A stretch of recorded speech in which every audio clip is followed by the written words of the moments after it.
Welcome to Awesome Movie Year, the podcast where we take a look back at an awesome year for movies, which is every year. I'm Josh Bell, film critic and writer, and I'm joined by my co-host. I'm Jason Harris, filmmaker, comedian, and considering we're recording this the day after Election Day, I have never understood more the need to sit at a bar and drink all day, every day. Yeah, there's a lot of drinking in this movie that we are talking about. We are kicking off our 20th season, which, as we did in our 10th season, is a retrospective, looking back at many of the years that we've talked about in previous seasons. We just had our draft to pick the selections for this season, and we are starting out with 1996 and Jason's pick from that year. Which is a movie that I don't know if we've mentioned it in actual episodes before, but we've mentioned it in a lot of our discussions about possibly covering, and that's Trees Lounge from writer-director and star Steve Buscemi. And I'm glad we finally got to this, Jason. You were looking forward to it. My number one draft pick, Josh. Right. You would have taken LeBron James, maybe. I took Trees Lounge. So, yeah, this one slipped through the cracks when we did 96. It was such an amazing year for indie films that, but I think we probably have mentioned it on Awesome Movie or multiple times as something that I've wanted to cover, and I'm glad to revisit. Yeah, it was a movie that I think it came up not only in the 96 season, but maybe at one other time when we were doing bonuses or something like that. And it also never made it there either. So good that we finally got to this. It is the feature directorial debut from Steve Buscemi. I feel like there's a whole explanation of how to pronounce his name on his Wikipedia page. And I think the answer to that is both. So yeah, I always call him Buscemi, but I can understand if you're going to go Buscemi him, you can Buscemi him, Josh. Yeah, I think that may be the way he pronounces it, but that it should be Buscemi in like the original Italian or whatever. I don't know. We like him. We'll call him Steve. So this movie actually premiered at the 1996 Cannes Film Festival and was nominated for 2 Independent Spirit Awards for Best First Feature and Best First Screenplay for Steve Buscemi. It was not a financial hit. It grossed $749,000 on its budget of $1.3 million. So not a hugely budgeted film, but still, given that, as you were talking about, this era, this was the time. If you were going to make a movie like this and actually make money with a movie like this is the time to do it, I think. And it just didn't quite get there for Steve Buscemi, who had been in so many of the important indie films of this era as well. Yeah, I bet it did make money probably on video. This is the type of thing that would find its audience there. But yeah, when we look back at the 90s, I think Steve Buscemi is the quintessential indie actor of the decade, certainly of the New York scene. Right. I mean, I feel like he still is that, even though, of course, in his career, he's gone on to do a lot of more mainstream things and TV and all of that. I feel like if you're making an indie drama, Steve Buscemi is still like the guy that you would want to get to play. At this point now, I feel like I've seen a lot of small films where now he's playing like the dad and things like that. But still, he's the guy for it. What I would love to see more of, and we know he's directed a lot of other things, but he's only written one other movie. And I feel like this film is so well written. I would love to see him take on another writing and directing project. Yeah, I wonder. I mean, this movie is inspired by, I believe in Roger Ebert's review, he mentions having talked to Buscemi about this and that it was inspired by his life kind of pre-acting. So I wonder if there's so much personal stuff in here that this was maybe the one thing that he thought that he had something to say about as a writer, and then maybe he kind of exhausted that all in this one film. I mean, I doubt it. We know he was a fireman, right? We know he did kind of avant-garde stand-up comedy back in the day, and he was part of that New York indie scene, and now he's had 35 years as a major star. I think there's so many other things he could talk about, but, you keep burying him, buddy. No, I would love to see that, but I just wonder, I feel like that happens sometimes. People feel like there's a time in their lives that's like, this is what I want to tell a story about, and he got the chance to do that here, and maybe he just hadn't had that drive for anything else yet. Yeah, I do wonder, though, because here he's about playing a character who's in his late 30s or 40, right? And I think he's supposed to be 31, and I don't know if Buscemi was 31 and just looks old because he's always looked old, or if he's playing younger. That might be the case. So that would make more sense if he's. But I mean, it's interesting because, like you said, this was before he kind of rose, but he was, as we know from In the Soup, like we recognize him back to 92, and we know he was working before that. So I don't know.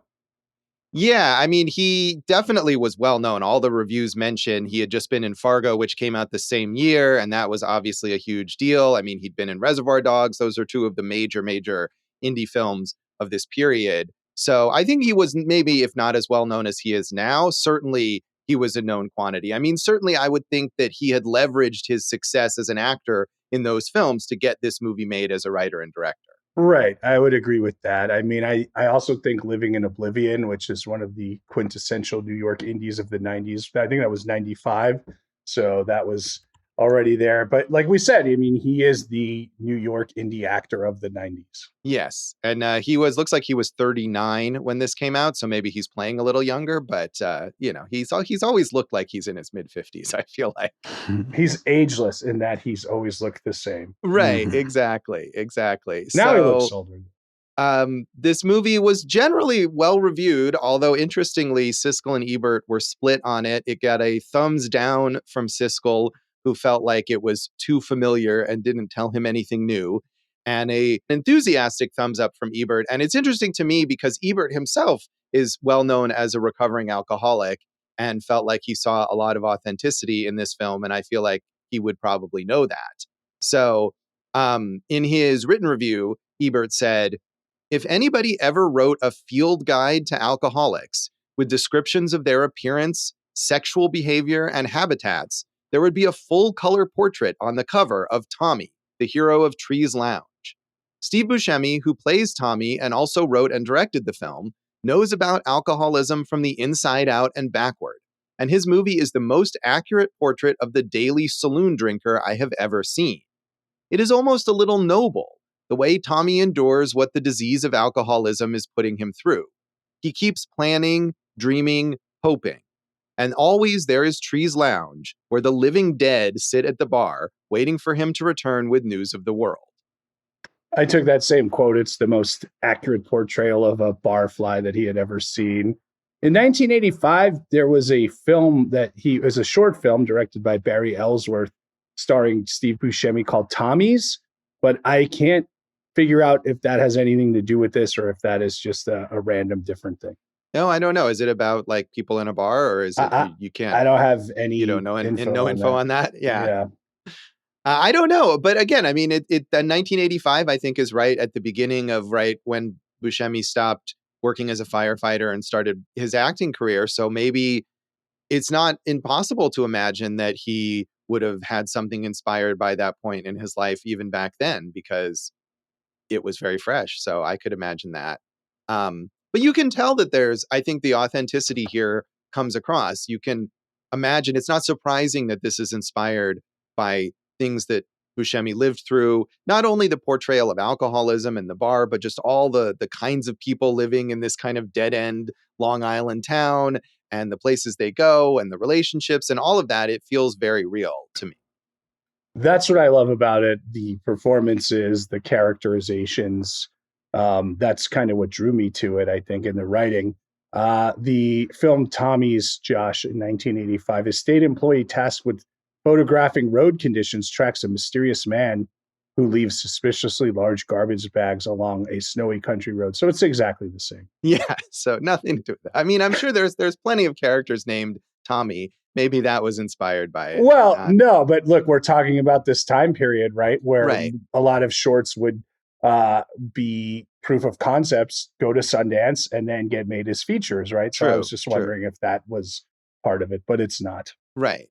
No, but I mean, again, I think Buscemi had the momentum at this point that he was able to get that not very large, again, a relatively minimal budget for this film. And of course, we mentioned the performances here. I mean, the cast here is amazing because he, of course, knows all these people too, all of these great character actors that he can just call and get them to show up and be in his movie. And sometimes in very small parts, you keep seeing these recognizable faces, even just for one or two scenes, because he just knows these people and they all presumably like him and want to help him out and want to participate in this film. And that's always nice to see too. Oh, we've seen a lot of them in other movies we've covered, from True Love to In the Soup. A lot of those New York indies. It was like kind of a circuit, like, you do a Jim Jarmusch film, you do another indie film, right? And you just keep leveling up, which I think, as we said, no one did it. I mean, he'd already been in Hudsucker at this point. Like, he was on the rise here.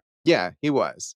So Owen Gleiberman in Entertainment Weekly, also a fan, said, Buscemi makes this aging slacker patently charming yet drowning in self-delusion.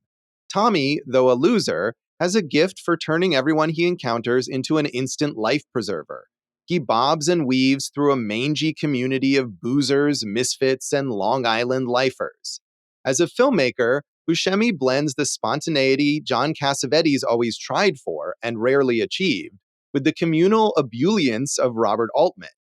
Trees Lounge is so deft, funny, and light-handed, it may not be until the film's shattering final image that you realize you've been watching one of the most lived-in portraits of an alcoholic ever made. The first time I saw this movie, there is that bookend from beginning to end, and that last shot, I think, really elevates the piece even more. And I kind of love it. There's a shot at the beginning of Billy, who's the old drunk, right? And he just stays on him for basically like a minute straight. And it's just, you see this barfly who's like, this is it for him, He's going to either die on the stool or die on in the bed after he gets home from drinking on that stool. And then, spoiler alert, the ending is the kind of mirror image where we see Tommy in the same seat, and it's a long shot where he's just considering everything and anything. And it's like, we've seen what your life is going to become, and I think your life is going to become this too.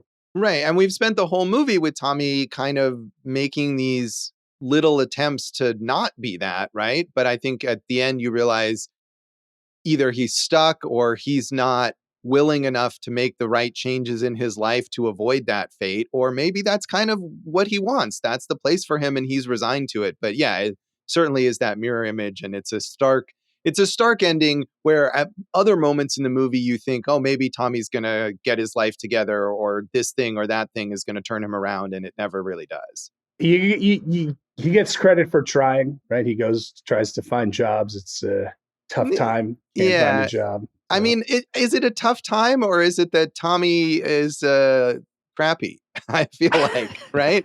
I mean, he got fired from his last job for stealing. And he at one point references, right, his former best friend, Rob, played by Anthony LaPaglia, is not only not going to give him a reference, obviously, but presumably is telling everyone, all the other mechanics shops in town where he's trying to get a job, like, this guy steals. So I feel like it's his own fault more than like the economy. Certainly it's his fault, but I don't know if the LaPaglia character did tell these other shops. It's a crazy relationship because we know they're former best friends, and there's still a love between the two of them. And don't forget, Anthony LaPaglia's character is now with Buscemi's ex-girlfriend of 8 years, who is pregnant, probably with Buscemi's child. Right. We never know. And that's an interesting thing. They hint that it could be his, it could be LaPaglia's, and they don't really know. And they basically, both of them are like, we don't want to know. And so we as the audience never know either, even though the baby gets born at the end of the movie. And that's another instance where Tommy's like, hey, if I had a kid, I would give me the motivation to turn things around, which of course is just, kind of wish fulfilling, I guess, is what you're looking at. Right. We don't believe, by that point in the movie, we don't believe him. And to her credit, his ex clearly doesn't believe him either, because she knows him and she knows how many times he's probably said, oh, if only we did this or only we did that, I could get my life together. And it never happened. And so she's moved on, and as well she should. So finally, Marjorie Baumgarten in the Austin Chronicle said, of the many actors who've tried their hands as directors this season, Steve Buscemi may turn out to be the most exciting of the crop. With that pallid skin tone and permanently pestered expression, the kind of face you hate to love, Buscemi has appeared in virtually every major independent film of the last 10 years. Thus, it's appropriate that Buscemi's directing debut builds on its film antecedents. Most clear is the influence of John Cassavetes in the way Trees Lounge allows its characters to ramble towards self-discovery, wantonly swaying between likability and loathsomeness in equal measures. Trees Lounge gives the appearance of being slight, spontaneous, and effortless. It would be easy to write off Buscemi's maiden effort as a serendipitous fluke. But just like that squirrely face of his, you know that surface values are merely the outer layer. I think going back to the idea of utilizing all these other actors that he's familiar with, has worked with, has respect for, you wonder, was there a rehearsal process? Did they just kind of go in and like capture whatever electricity they did on the spot? But there's not a bad performance in this film. Like, you'd probably say this is Daniel Baldwin's best work, would be my guess, right? So yeah, I mean, I've seen some B movie stuff that he's done, and maybe there's something else. But yeah, I mean, he, to the point where I think even you and I were watching this movie together, and I think even at the end of the movie, I said, "Oh yeah, William Baldwin," because he was so good that I assumed he must have been a better Baldwin.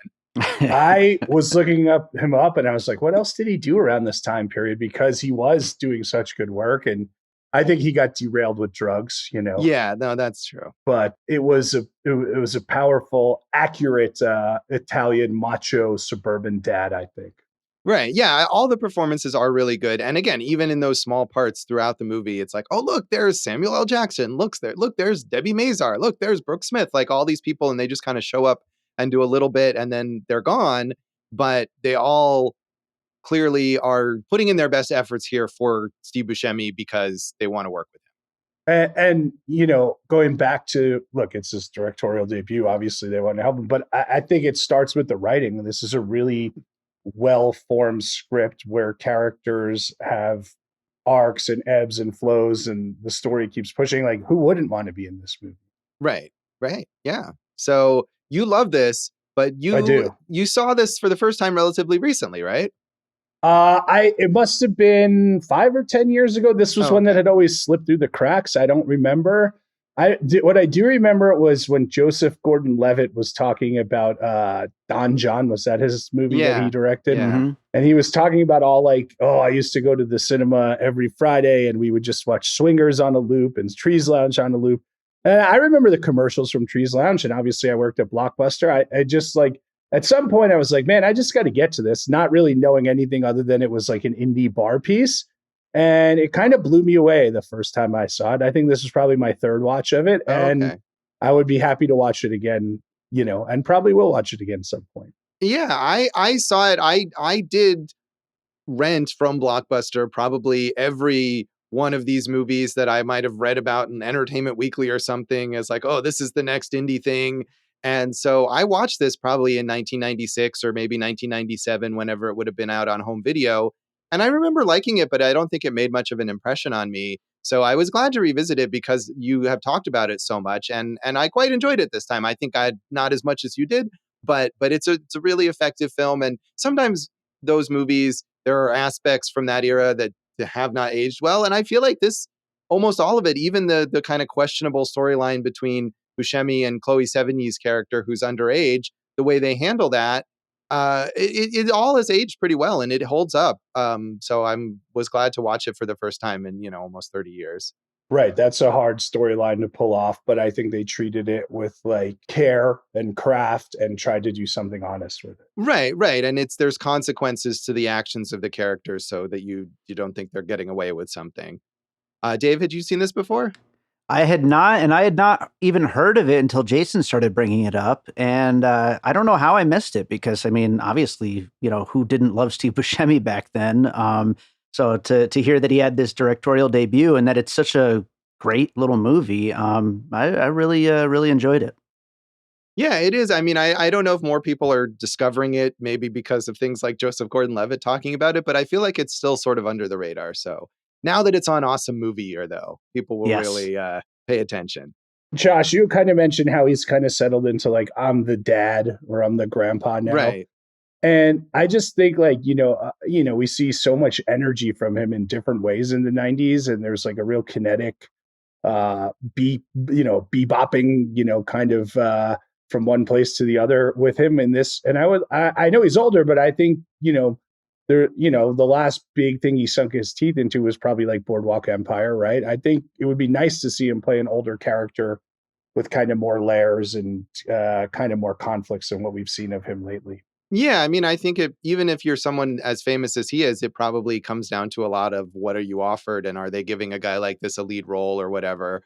But I would love to see that too. I hope he gets the chance for it. I mean, the real last meaty role I remember him in was The King of Staten Island, where of course he was the dad, the firefighter, right? Exactly. So, yeah. And that was perfect for him, but that's obviously not his movie. So I feel like I want to mention, among the cast that also includes his brother, Michael Buscemi, playing Tommy's brother, and his son, Lucien Buscemi, who shows up briefly as the child of Debbie Mazar's character. So a Buscemi family affair here, in addition to this cast of great indie character actors. Also, Josh, David Chase, creator of The Sopranos, said it was an influence, and he used the same casting directors, Georgianne Walken, who's Christopher Walken's wife, and Sheila Jaffe. And we had Michael Imperioli, John Ventimiglia, Suzanne Shepard, and Elizabeth Bracco all were in The Sopranos after this. Oh, yeah. No, I was going to save this for the legacy, but since you brought this up, there's far more. Do you know? We did this with True Love, the Nancy Savoca film. How many people in this movie have appeared on The Sopranos, do you think? Ooh, good question. 6, I would say. It is wrong? 10. 10 actors from this movie. The Steve Buscemi, Michael Buscemi, Elizabeth Bracco, John Ventimiglia, Stephen Randazzo, Suzanne Shepard, Joe Lisi, Irma St. Paul, Michael Imperioli, and Daniel Baldwin. And the big shock there is that Debbie Mazar was never in this. I know. I looked them all up, and she was one that I figured, she must have been, but she never was. So, yeah, huge influence on The Sopranos. So, anything else you want to mention about the background of this movie? I mentioned that Buscemi had already, we talked about Jim Jarmusch, right? And he was in Mystery Train before this. Jarmusch uses the same bar in Patterson, where he called it Shades Bar. Actually, and that's, that's a great comparison. Patterson is sort of the nicer version of this, right? Where it's similarly this guy who's kind of puttering around a small town, but instead of a loser whose life is at a dead end, he's a really content guy with a small life and a nice job and a nice wife, and he writes poems, and it's really pleasant. So, and obviously I'm on record of, I love little movies like this where we're showcasing acting and character. Station Agent is the one that comes to mind that we've covered here. Yeah, I do too. So we'll come back and talk more of our general thoughts on Trees Lounge.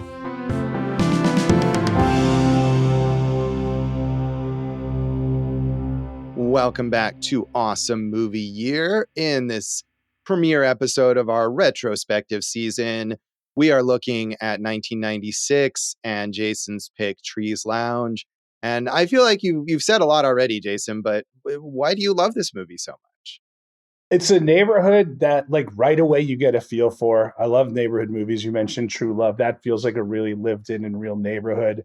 As I already said, I think the writing and the characterizations are really, really, accurate and interesting. And, some of the performances are just knockouts. You see the young Chloë Sevigny who, right around the time of Kids, and she could put this up against anything she's done in her whole career. And that's just to say she's done a lot of great work in her career, but she was doing great work like this from the beginning, right? So, right. This was only her second role after Kids. And it's crazy because of the thing with Kids, right? They were all cast basically from the street or whatever. And it's amazing that both her and Rosario Dawson, at least from there, went on to become these big stars with major careers. But at this point, people might have thought, everyone in that movie is a fluke. And she's clearly proving that wrong. And I would think a lot of people hadn't seen Kids. This would probably be their first impression of her, right? So just all these great character actors. You have Carol Kane just chilling, right? A few scenes here, a few scenes there. Like you said, LaPaglia, who we know, maybe an underrated actor overall. Everyone just kind of brings it. I love the neighborhood. I grew up back not far from there. And I just feel like it all delivers from beginning to end. It's funny, it's sweet, it's depressing, it's heartwarming, it's heartbreaking. It's all the things that you want. And Could this have been a play? Probably, right? Sometimes those movies really work out. Sometimes they don't. In this case, it did.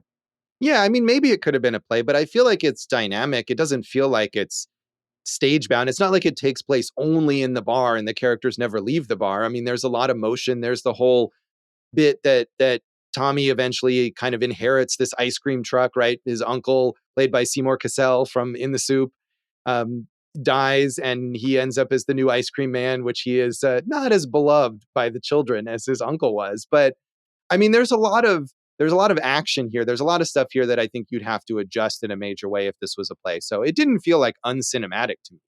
Yeah, no, I agree with you on that. I wonder, like you said, like there's basis on his real life, these type of neighborhoods that he grew up in. I think once you find that neighborhood, right, like you're able to really kind of place this film. So, and he did drive an ice cream truck at one point in his life. So that's a characterization, a bit that comes from truth. Right. And so you grew up in New Jersey, as we've mentioned many times, but not Long Island. But still, do you feel like you knew people like this, or these were familiar types from growing up? Yeah, I think they are. Dave, I think, would agree. Sure. Yeah. We know a lot of these guys and some of these ladies. We were too young to probably know more of the ladies, but there's a real machismo and blue collarness, and everyone's really judging everyone whether they say it or not. And I really love like also the little glimpses into the barflies, like the couple who sits at the end and they're just arguing about anything and everything. I just thought like just those little touches just elevate everything for me. The fact that he lives above the bar, right? This is like he's not going anywhere. Right. I wondered about that, right? Because he was with Elizabeth Bracco's character for 8 years. So did he break up with her and decide, you know what, I'm going to move above the bar and just this is going to be my life now? Or did they live there together and now he lives there alone? Well, did he break up with her? It seemed like she broke up with him. Well, either way, when they broke up, did he decide, hey, now I'm going to go live at the bar, or were they already there? So, Josh, to take it to the beginning, after we've got this big shot, the barfly shot of Billy. It's a strange beginning because we just see him kind of mad dogging Anthony LaPaglia's character at the mechanic's shop, and you just like, what is the relationship? What's going on here? And I think it's a little manic, and then it settles in from there. Did you think that all that kind of led into the story well? Yeah, I mean, you are wondering what's the relationship, but I don't think it's confusing. You're figuring it out over time. And I think, when he's hanging outside the shop at first, it's Anthony Paglia says to the brother, like, oh, your brother's here again. And I thought it was like, oh, he's like harassing the brother or he's bugging him for a job or something like that. And then it turns out it's really about him kind of stalking his former friend slash former boss because of what's gone on between them. But I think we figure it out enough and you get a sense of who he is as a person, even if you don't know the specifics of that situation, right? He's the kind of guy who holds this grudge. And right at some point, Anthony LaPaglia comes over and confronts him. And Buscemi says, oh, you're an asshole. And LaPaglia says, well, you're also an asshole. And he's like, well, at least I know I'm an asshole. And so you're like, okay, this is the kind of guy who is an asshole and knows it and is kind of proud of it. And that's how he treats every encounter that he has. Like, he's not worried about being liked. He's not worried about being perceived as a jerk or whatever. He doesn't really care. He's just going to bulldoze through whatever. And as one of those reviews points out, he's actually quite charming a lot of the time, right? I mean, maybe he's an asshole and he has this antagonism with Anthony LaPaglia, but you can understand why people like him, why the people in the bar are friendly to him. All these women seem to keep throwing themselves at him, even if they all regret it afterwards. So, I mean, I feel like we get a sense of who he is.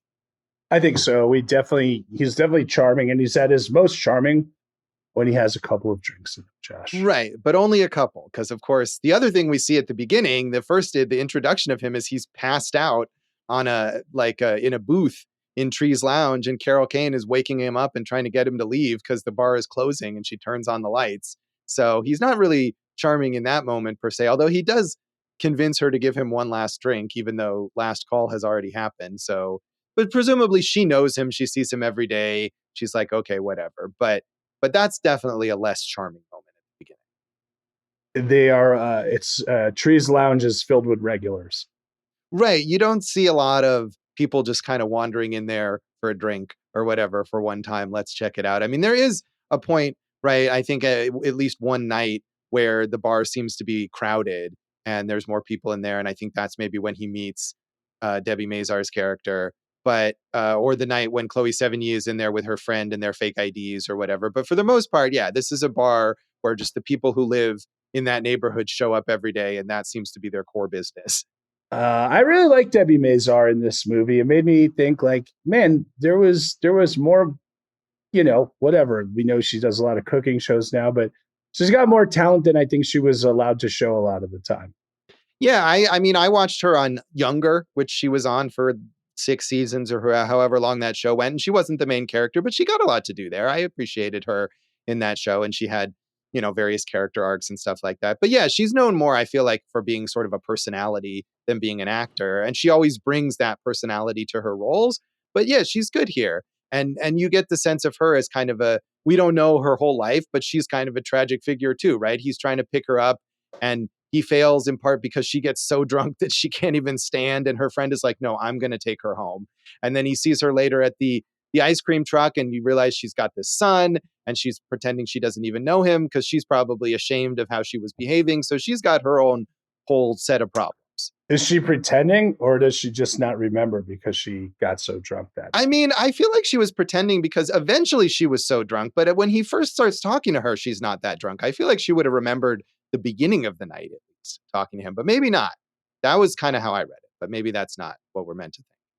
That is a good scene, though, the way that it goes from like, here on this crazy party, woman out on a Friday night. And now my friend, I'm so drunk, my friends need to carry me home, to like, hey, I'm a responsible mom, and I just let loose and let's leave that behind. Or right.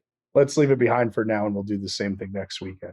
Yeah. I mean, and you feel like there's probably a lot of people who are regulars at the bar who are like that, who are in that cycle of getting too drunk and being hungover and trying to be responsible and then getting drunk again.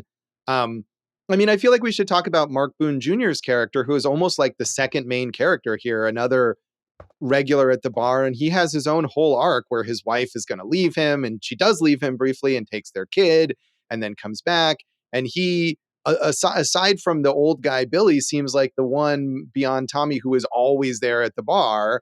And so they sort of become, I don't know if we could say they're friends. They seem to be kind of friends of convenience just because they're both there, but they end up spending some time together and we learn more about him. And that was one thing, is like, not that he's bad and not that stuff wasn't interesting, but it always just felt like we have this other movie going on that is not fleshed out enough, but is also distracting from the story of Tom.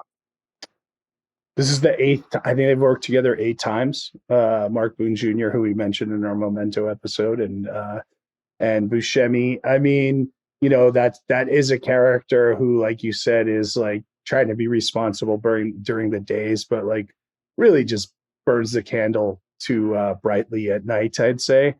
Yeah, I mean, it's not as perhaps captivating as the lead story, but it's a movie. I do agree with you that that they are just they're. I don't even think they're friends. They're just 2 guys at the bar who happen to hang out because they're always at the same bar. Right. But they do more than just sit at the bar together, right? Eventually they spend time together away from the bar and they have that, they go back to his house, Mark Boone Jr.'s house, with Chloë Sevigny and her friend. And later on, Tommy is kind of trying to cover for him, when his wife is mentioning them hanging out together. And so they have a sort of friend-ish relationship, I guess, maybe. But right. I mean, when Mark Boone Jr., when he gives him a ride home, he's like, oh, that guy's a weirdo or whatever. Like, and I think part of it is both of them are these like loser alcoholics, but they both want to be able to have someone to look down on as a worse loser alcoholic. And they kind of see each other that way. Mark Boone Jr.'s character, literally, after Buscemi tells him, yeah, I was borrowing money from the shop and I was going to pay it back, he just pulls over and is basically like, yeah, you could get out here. Like, he's so disgusted with him. Right. And it's like, look, I'm not defending what he did, but like, it's a strange character to be passing such harsh judgment at. Well, I think it kind of makes sense later because one of the things is, right, we learn in the scene with Samuel L. Jackson and Larry Gilliard, who come in and they're these movers and they've parked this moving truck across the street and they've bumped Buscemi's car or whatever. And they come in and they see Mark Boone Jr. and they're like, "Hey, boss, what are you doing here?" And we learn that he owns this like moving company, like he's a successful businessman. So, I mean, one, this is kind of a revelation about this character who seemed like he was just another loser at the bar. But also, I think it points to why he would have had that reaction because he's the boss guy. He's the guy that if Samuel L. Jackson took $1,500 from him and said, "Oh, I was going to give it back," he would be firing him. So I think it kind of makes sense in that context. Right. I do like a lot of the humor in here, when Buscemi's getting sauced a little and he's got these like fun bar games and the bar tricks of, I bet I could finish 2 beers before you take that shot, but you can't touch my cup. And, it's a little trick where he puts his cup over the shot. And every time he tries to do cocaine, something goes terribly wrong for him, right? Like he never gets to do his line of coke, which is funny stuff. When they go to Uncle Al's funeral, right? That's where we meet Kevin Corrigan. Right, who plays the cousin. He's Uncle Al's son, who is sort of, I don't know. He's not like a black sheep, but he feels like his father never appreciated him. And that's the only time we see Kevin Corrigan in the movie, and they actually give him like a real meaty bit right there with that.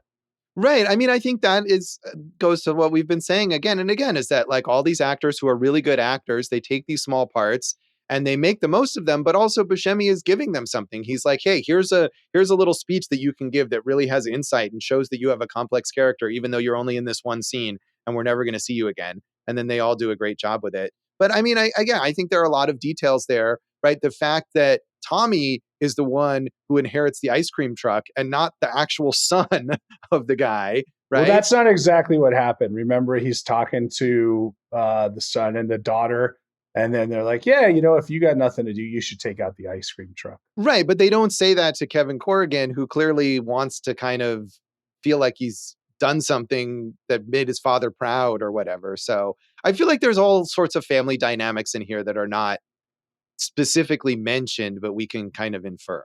I think, we've talked about True Love, Moonstruck, all these kind of real, kind of, like we said, neighborhood New York Italian pieces really fit here. Yeah. So I feel like we should talk about this Chloë Sevigny storyline because it is the one thing that if you watch this movie now, you might cringe at and think, "Oof, how is this going to go?" And she's the niece of Tommy's ex, but he's still close with this family because he was with this woman for so long and he's friendly with her sister played by Mimi Rogers, and then the husband played by Daniel Baldwin, and their daughter who's 17 played by Chloë Sevigny, and they seem to have a nice friendly relationship, and she is hanging out at the ice cream truck and it's fun and friendly. And then I feel like as you're watching it before anything happens, you're like, "Uh-oh, I hope nothing happens here." And then she has a fight with her parents and she goes over and hangs out at Tommy's, and she's very flirty and she clearly is wanting something to happen, and he is not strong enough or smart enough to resist that as he should. And they end up making out, although as he says, they didn't do anything else. And I think we're meant to believe him that nothing else beyond that happened, but it's still bad. And I think you see that and you think, is this going to be some kind of redemption for Tommy, right? He's going to, this is like the good woman who would redeem him. And I feel like if this movie was made like 10 years earlier, that could have actually been the storyline, but thankfully it's not. Clearly afterwards, he's like, "I made a mistake. This was wrong." And it's just one more element of how he's screwing up his life. Well, he does try to like own it in that regard and like, "Hey, this is not a thing that we should have done or do again." And then not only does he get his comeuppance, he gets his comeuppance in public, right? Because Daniel Baldwin figures out what's going on and enraged chases him through a baseball field, like a community little league field or something. And Steve Buscemi. Well, I think it's the like intramural league that he used to be on with his coworkers from the mechanic shop. Yeah. And he's basically climbing up the fence behind home plate to avoid him. And it's like, it's there's a violence, Baldwin bashes the ice cream truck, right, at that point in time. And it's a public shaming. Right. Yeah. And we think he's deserved, even though we don't really like Daniel Baldwin's character either, because he's this kind of volatile guy and he doesn't seem like he's a great father. And you and I were talking about this when we watched it. There's a moment where when Chloë Sevigny calls Tommy on the phone and she says something like, "Oh, my dad really wailed on me." And it's like, are we meant to think that he actually beat her? Or is this just kind of an expression that she means he was really mad and he yelled at her and he really went after her? And I'm not entirely sure about that. I didn't think he beat her just based on the physical look of the character. Right. Obviously he's protecting his daughter, but remember there is also a scene where they're having dinner and, Mimi Rogers, right? And, he's like, actually, I knew your sister back then too. And she's like, and Chloë Sevigny goes, "That's gross. She was 14. And he goes, "She didn't look 14. Right. And it's like, it's not a good look. Right. So he, of course, has the same ridiculous, sexist perspective. And at least Tommy, to give him a tiny amount of credit afterward, is like, I shouldn't have done that. Right. Whereas you imagine that if younger Daniel Baldwin had hooked up with that 14-year-old, he would not have felt that level of regret. It's not good for either of them. And I think the idea here is that both of these guys are kind of caught up as part of what you were saying earlier, this kind of macho culture in this area. And it is very sexist. And Tommy maybe is comparatively progressive, but in just a tiny, tiny way. Right? But also, we always talk about time and place, right? Like you said, 10 years earlier, or a Woody Allen movie, right? He could have met this woman and then that would have been like the happy ending, right? Like, right.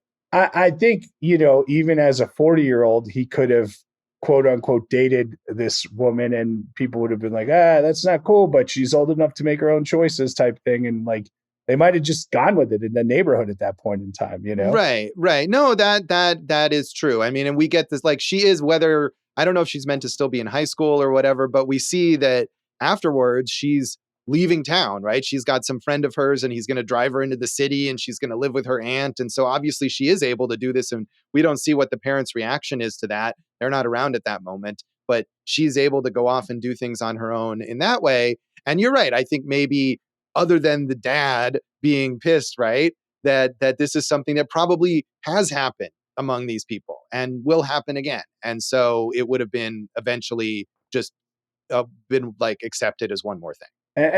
And also she would have, if it wasn't this, she was probably going to get out of that house as soon as she could. There's obviously a smothering nature with the Daniel Baldwin character and kind of that oil and water mix where she is going to need to find her own space anyway. Right. And hopefully her aunt, whoever that is that she's going to go live with, is a supportive and helpful person. And we wish her all the best in her future endeavors. But she's very good in this movie. She is. She's really good. I mean, she has such an important part, but she doesn't show up until halfway through the movie or maybe more. I think we first see her at Uncle Al's funeral and then she becomes such a major presence. But yeah, she is great in this. And I definitely thought as soon as she showed up, like, wow, obviously I know who she is, but she's really doing a lot here. And especially because so many of these characters just sort of come in and out. And even though they're all great, they don't have as much of a strong presence throughout the film. And she really has that in that second half of the movie.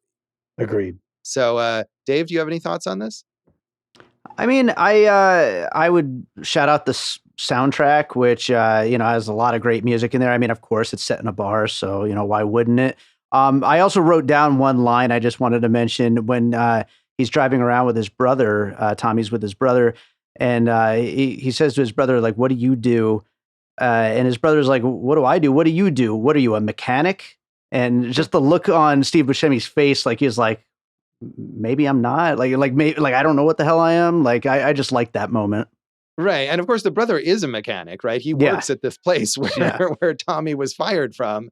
So he has a job. He knows what he does, you know, but right. It's like, is Tommy's identity as being a mechanic? The other thing is that we have multiple moments in here. There's a long running joke about Tommy's terrible car that is constantly stalling. And at one point, even the mechanic, like when he's trying to get a job, is like, can you not fix your own car? Are you, I'm skeptical as to whether Tommy is even good at being a mechanic, right? He's only good at being an alcoholic. That's really his only talent. I mean, he has succeeded in that, Josh? He has. He's a very successful alcoholic. He certainly very much is. So. I want to go back to that scene where, she, his ex, Teresa, is in the hospital having just given birth. And, he kind of is like, hey, I don't care if the baby's mine. I still would want to take care of you. And like, if you give me this, like, I know I could turn it around. And it's a really sad scene. Like he's just reaching and, the idea that you need a motivation beyond yourself, which is, look, he's not the only one, right? Like, but like, hey, I need this to keep me afloat. I need to know that I have someone out there to like care for.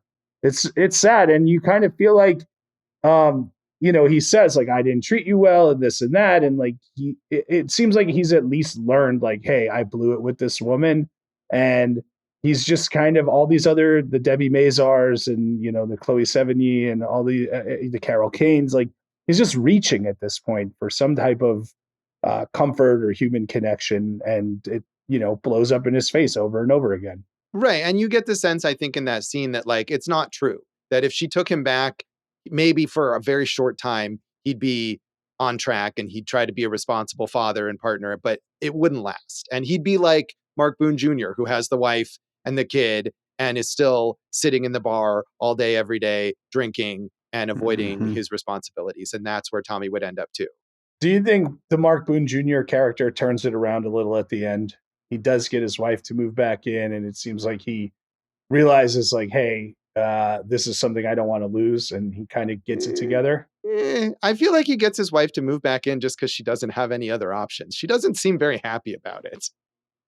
So I don't know. I mean, again, just like with Chloë Sevigny moving to the city to live with her aunt, we wish him the best. We want to hope that that's how things will work out for him. But I just don't know that this is the kind of movie that makes you think that about the characters. About any of them. And I think that kind of going back to that mirror image of Billy and then Tommy, like it's so striking and so effective. And I wonder if like when he was writing this, he's like, I know this is my beginning point and this is my end point. Yeah. And because it just ties, like it brings the character full circle, I think.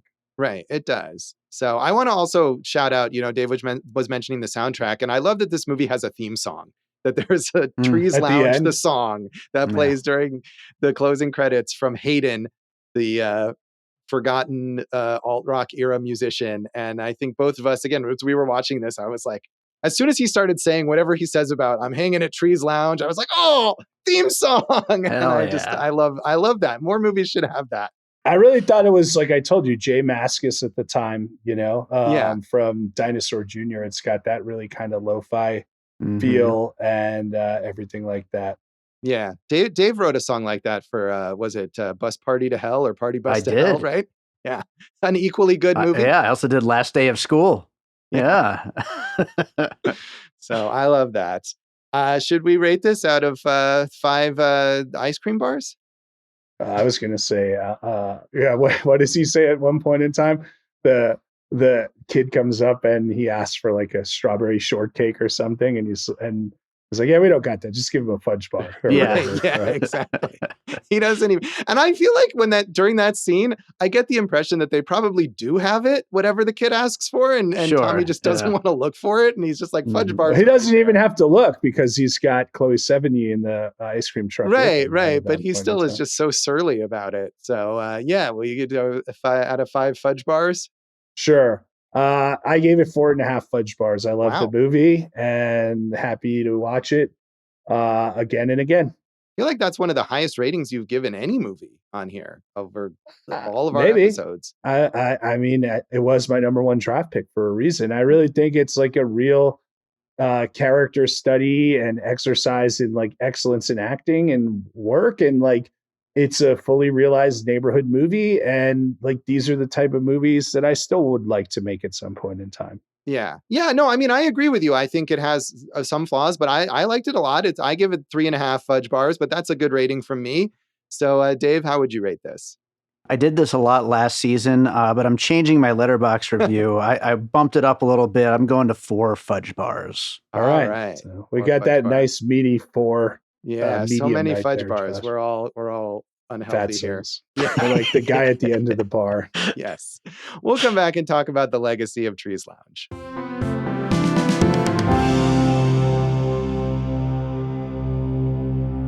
Welcome back to Awesome Movie Year. In this episode of our special 20th retrospective season, we are talking about 1996's Trees Lounge.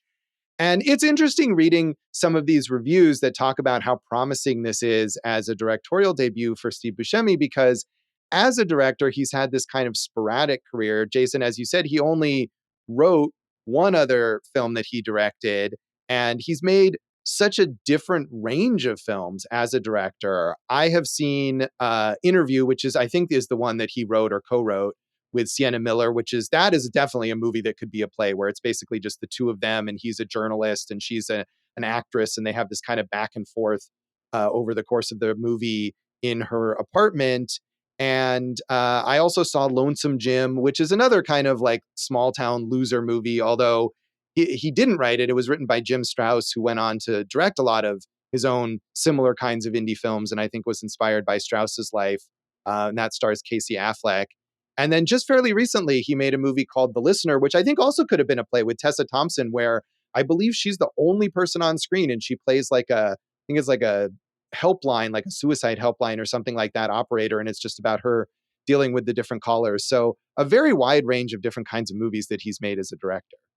Well, I mean, I think for me as a director, I mostly know him beyond this from the work he did on The Sopranos, and he does a lot of TV directing. But I would love to see him, like I said, just crack at a few more of these, and really like focus in and write a piece. And I mean, I think that whole kind of 80s indie art scene in New York is like prime for a piece. Like it's a great setting and environment, and maybe that's it. Right. I mean, I feel like as an actor, he covered some of that in The Soup, which of course we had an episode on, and I think we talked about his career. And Living in Oblivion. Right, yeah. Living in Oblivion, which you also mentioned. So I wonder if he has his own take on it that would be different from those movies. But I mean, the directorial career is kind of a sideline for him still. Like you said, he still does TV. He's directed a lot of well-known TV shows, but mainly he's just acting constantly, working with the Coens, working with Adam Sandler, doing Boardwalk Empire. And, if nothing else, every other day, seemingly on the internet, someone is posting that how do you do fellow kids meme from 30 Rock with him. I feel like that's his most lasting legacy at this point. Yeah, we've covered at least two other Buscemi movies on the podcast within The Soup and Reservoir Dogs. And I think we know, look, he's great. So we want more Absolutely. Buscemi. And we will get, I'm sure, more Buscemi. We did, as you said, mention Mark Boone Jr. in our Memento episode. He has kind of a small part in Memento. And I think I mentioned him because, interestingly, I probably mentioned him because he has such a distinctive appearance that he's this guy that you like always notice. But in this movie, he doesn't look like that at all. He doesn't have his big, long, shaggy hair and his big beard. And we both spent the whole movie trying to remember who he was. And I thought he was David Denman. Like, he looks very different here, but he's a great character actor, mainly known for being on Sons of Anarchy. And you mentioned that kind of avant-garde stand-up early in Buscemi's career, and they were partners, right? They were like stand-up comedy partners. I'd love to see what the hell that looked like. I would like to see that too. I've seen like old Michael Keaton clips, which are funny, but I've never seen the Buscemi stuff. And I wonder if it's more like kind of like progressive, artistic, interpretive than straight stand-up, especially with a duo act. Buscemi is going to be in the new season of Wednesday, Josh. And I do want to watch his web series Park Bench with Steve Buscemi, where he just talks to other actors on a park bench. I'm sure that's fascinating. And, he'll probably fit in really well on Wednesday because they love the distinctive looking actors. But on the other hand, it'll be not the kind of role that we were talking about where he really gets to dig into something. He'll show up for one or two episodes and be kind of weird, and it'll be fun, and that'll be it. Well, Chloë Sevigny keeps showing up in true crime murder dramatizations, right? Yeah, she's done so many things with Ryan Murphy. Right. So, and she was just Kitty Menendez on Monsters. The next movies we have from her, Atropia follows an aspiring actress working on a U.S. military base that simulates an Iraqi war zone. That could be interesting. And then we've mentioned Luca Guadagnino's new movie, After the Hunt. A college professor finds herself at a personal and professional crossroads when a star pupil levels an accusation against one of her colleagues, and a dark secret from her own past threatens to come to light. Is she the star of that? The main star? She's one of the stars. Josh. Okay, that sounds interesting. And I like she's another one. I feel like she's had this very solid career, but she doesn't get the lead roles as much. And I think she deserves it. So we talked about her fairly recently in our American Psycho episode as well. There are so many actors in this movie. I don't know that we need to go through all of them. I did want to note that Michael Buscemi, although he is certainly working in the shadow of his brother, it wasn't just like a, hey, you want to come be in my movie? Like, he does have a whole career. He was on The Sopranos. He's acted in a lot of small parts, not on the level of his brother, but he continues to work steadily to this day. And I wanted to note that Anthony LaPaglia was a goalkeeper in the National Soccer League, playing for the Adelaide City and West Adelaide teams in Australia. That's pretty cool. Sure. Yeah. I mean, he's also very prolific in a lot of stuff. I think people probably still know him from the police procedural Without a Trace that was like 10 seasons or something like that, where he was the main star. But, he always shows up. I think he still does a lot of stuff in Australia where he's from. But, he's a familiar face that you always end up seeing him. You mentioned the influence on The Sopranos, David Chase taking from this. Of course, there's no crime stuff here. There's no mob stuff. But I guess I have not ever actually watched The Sopranos. But I guess the sort of more mundane interactions does it seem similar to you? I think, it's the idea of like neighborhood and kind of just kind of machismo. And there's always just that kind of tinge of humor towards every conversation, no matter whether it's supposed to be humorous or not, just that these people are naturally funny people. Yeah.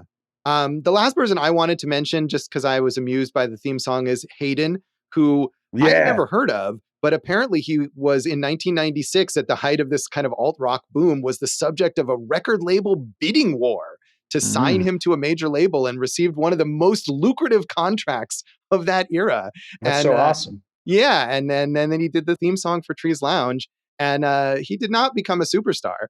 He eventually, I don't know how many, like maybe one or two major label albums, and then not on the major label anymore, and became kind of reclusive apparently.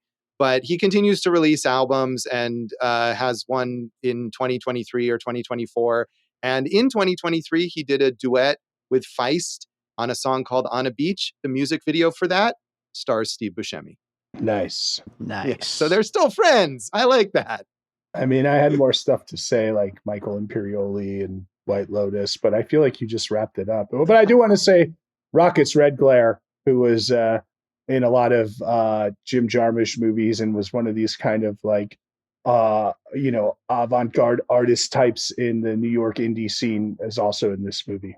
Yeah, he plays one half of that couple who sit at the end of the bar and bicker. And there's a documentary on him that I reviewed that's probably from like 20 years ago now, but I remember watching that movie, and he's kind of a weird, one of these weird New York City scenester characters that I feel like maybe don't exist anymore, but from a specific time and place.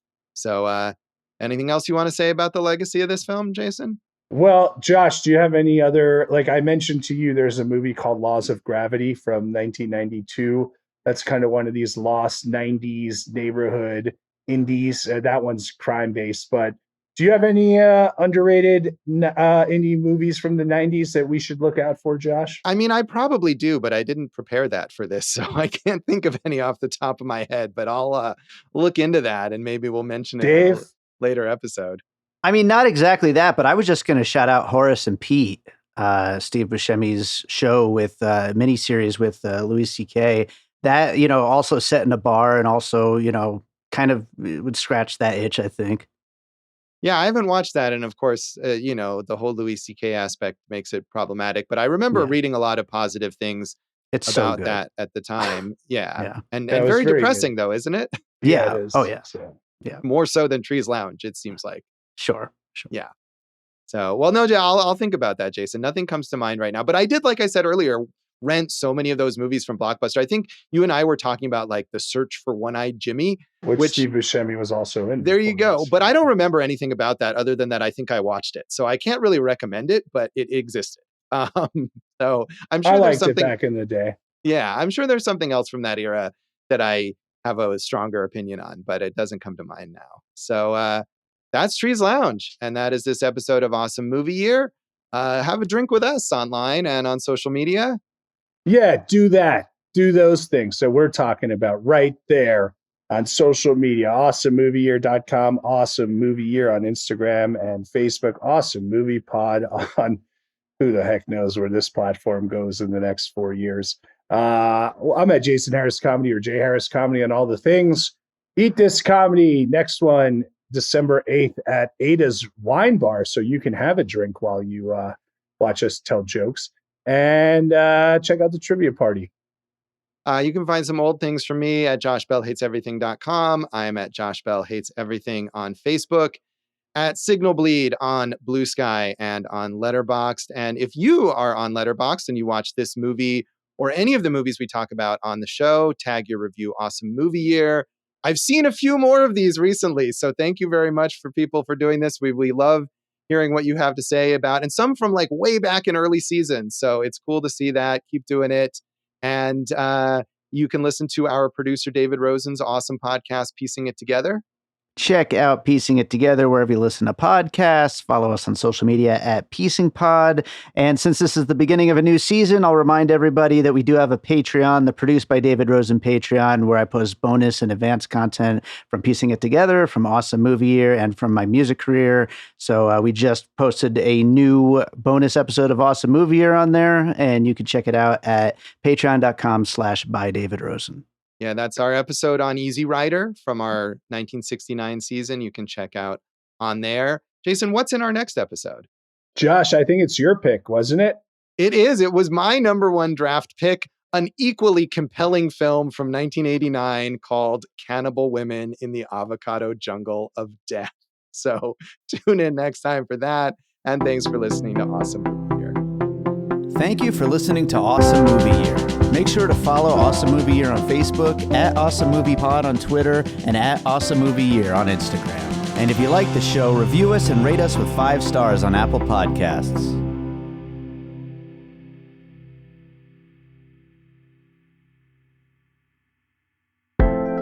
An All Points West production, produced by David Rosen in Las Vegas.